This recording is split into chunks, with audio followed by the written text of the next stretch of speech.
Hello and welcome to PTI's educational webinar mini-series. Today we're going to talk about infant nutrition and container closure integrity.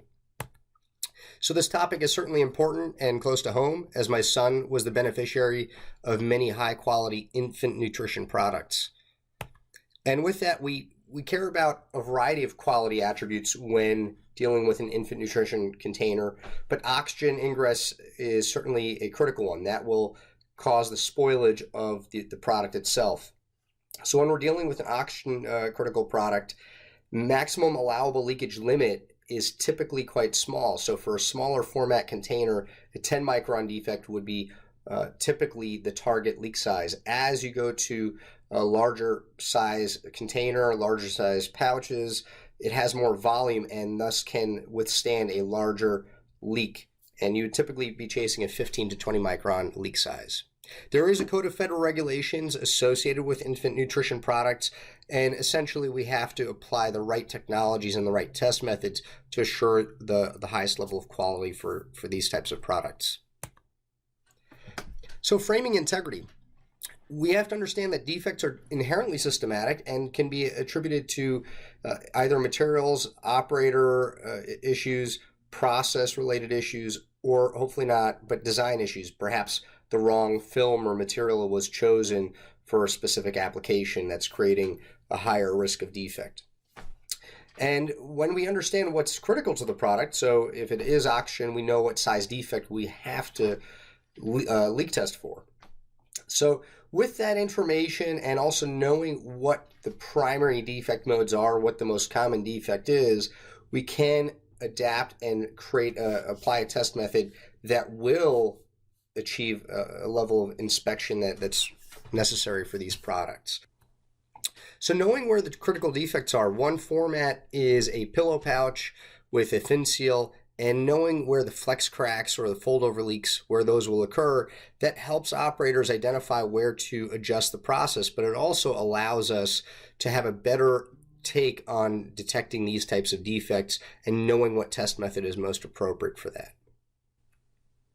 So with any technology that we apply or any test method, it comes down to four fundamental factors. Is it capable of leak testing down to what is critical? Is it a practical test method? Is it reliable? So is it going to cause issues, or can you count on those results?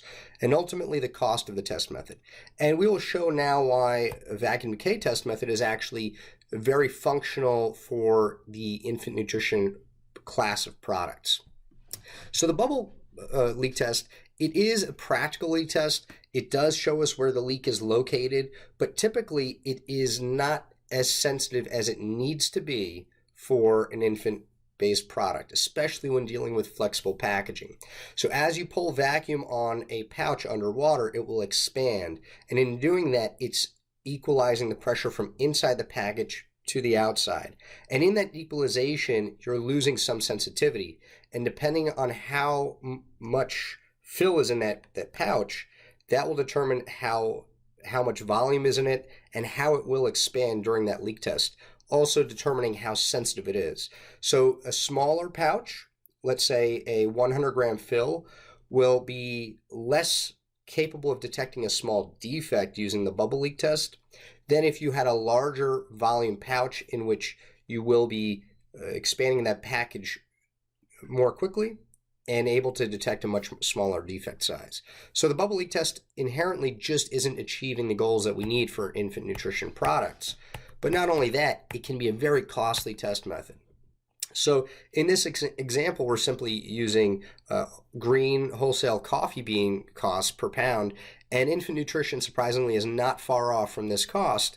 And if you look at the number of bags tested per hour per production line over the course of a year, approximately $175,000 worth of product is thrown out on a production line with these characteristics. And that's with a 50% uptime. So it certainly can be a very costly test method. There's also a test method for infant nutrition products that aims to be more sensitive to the oxygen critical aspects of an infant nutrition product, and that's the headspace analysis test. So the product is placed on a shelf for 6 days, and after 6 days, it's polled for the oxygen content inside that package.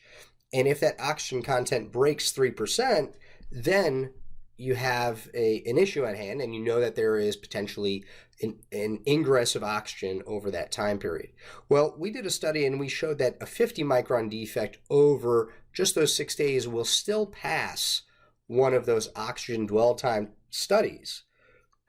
But if you did, in fact, have a reject in that circumstance, over the time, over those 6 days of production, you could produce up to $800,000 worth of infant nutrition or a dry dairy product in those 6 days and have that product on hold. Whereas if you did a vacuum decay test right at time 0, you can leak test down to that 15 or 10 micron leak size level and capture those defects at time 0, avoiding a very costly buildup of product. So vacuum decay is a very simple leak test method. We're simply pulling vacuum on a container in an enclosed test chamber, monitoring that vacuum level over that period.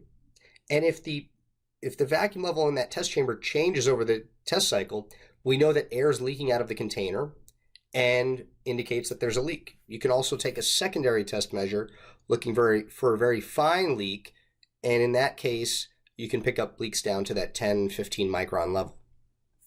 Now, this is an ASTM test method. It's an FDA-approved consensus standard, and ultimately, it's non-destructive. Vacuum decay allows you to leak test this product and return it into the supply chain, which makes it far less costly of a method to use elsewhere. So vacuum decay can be used for leak testing flexible packaging in a manner using the PTI flux chamber. And what that does, when we pull vacuum on these pouches, the flexible test chamber conforms to the package shape and size. And with that, we can test both stick packs and larger pouches in the same exact test chamber. So that makes the leak test for flexible packaging very versatile, and without that need of additional test tooling, it makes it a very cost-effective solution. For cans, we can detect down to very small leak sizes, as well as using test chambers that can isolate a side of the can to identify if the leak is on the pre-made crimp side or at the manufacturing side.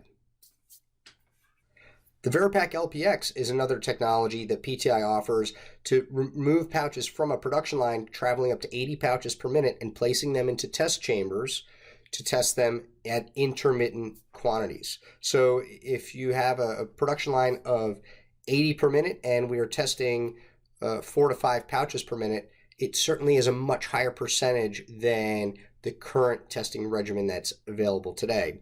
And with that, you can increase the level of assurance for these types of package formats in a much more automated way. Other solutions for infant nutrition include testing of spouted pouches and Tetra Paks.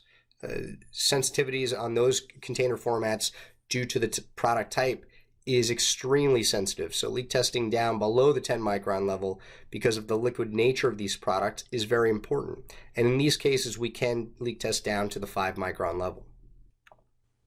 So deterministic methods offer a wide variety of benefits that we can apply to our production line. Not only is it non-destructive, reducing the overall cost of operating that test method, but it's offering quantitative and non-subjective data that we can really use and rely on for high-risk package quality decisions. You can calibrate the technology. It's very easy to validate, and it must be simple. If it's not a simple method, it just won't be that valuable for a long-term quality. So that's the real benefit of deterministic test methods. DMAIC is the Six Sigma process, and we always say that if you cannot define or measure what it is that you are looking to detect, you will never achieve control. And with that, I thank you for joining us for our webinar today. And with that, look for many more. Thank you.